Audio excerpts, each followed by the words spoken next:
Hello, kumusta po kayo? Tumigil na nga ang ulan, kaya ready na tayo ngayon para mag-prepare na ating field para sa ating palaro.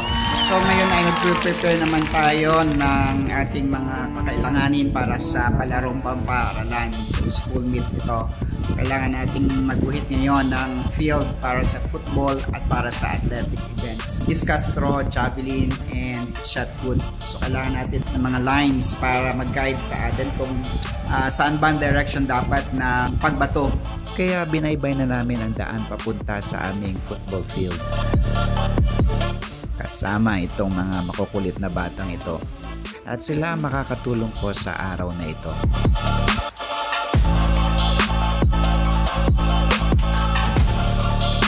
Dahil wala nga akong ibang makatulong ay tinawagan ko itong si Madam Imelda Darlo. Dito lang naman ang bahay nila malapit sa school, kaya sabi ko ay tulungan muna ako saglit para may tagahawak man lang ng payong para sa akin kasi medyo mainit na talaga ang panahon.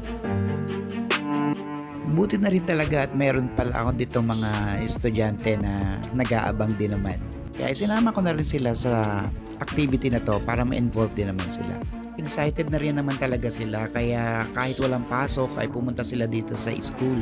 Kahapon kasi ay malakas ang ulan at talagang bumaha na dito sa ibang mga lugar dito sa aming bayan, kaya nagdeklara ang aming governor na isuspindi muna ang klase sa sunod na araw.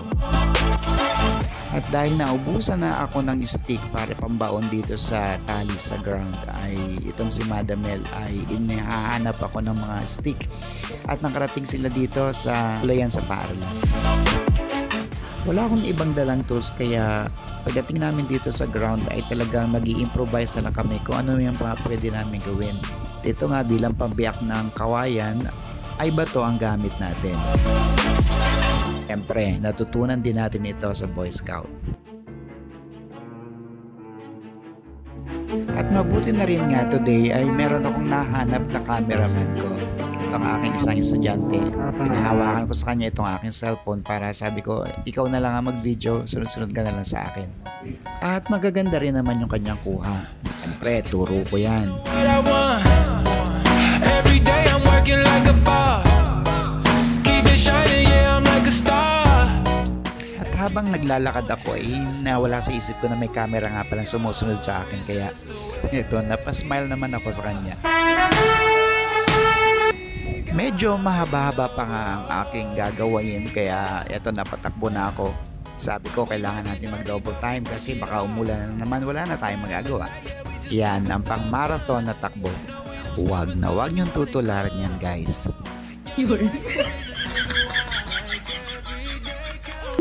Ito namang ginagawa ko ay itong court namin para sa athletics, specifically for throwing.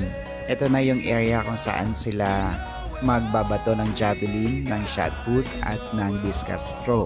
Medyo delikado ito kasi madaming bata sa paligid, kaya sabi ko ay dito na lang sa gitna talaga ng field dapat ilagay. And then uunahin namin gawin itong athletics kasi ito yung medyo matagal na event. Dito kasi yung 100 meter run, 200, 400 meter run, boys and girls, and then shot put, boys and girls, javelin, discus throw. So ito yung napakadaming event, and then individual ito, kaya napakadami nitong mag-consume ng time. Tapos bilad ka pa talaga sa init.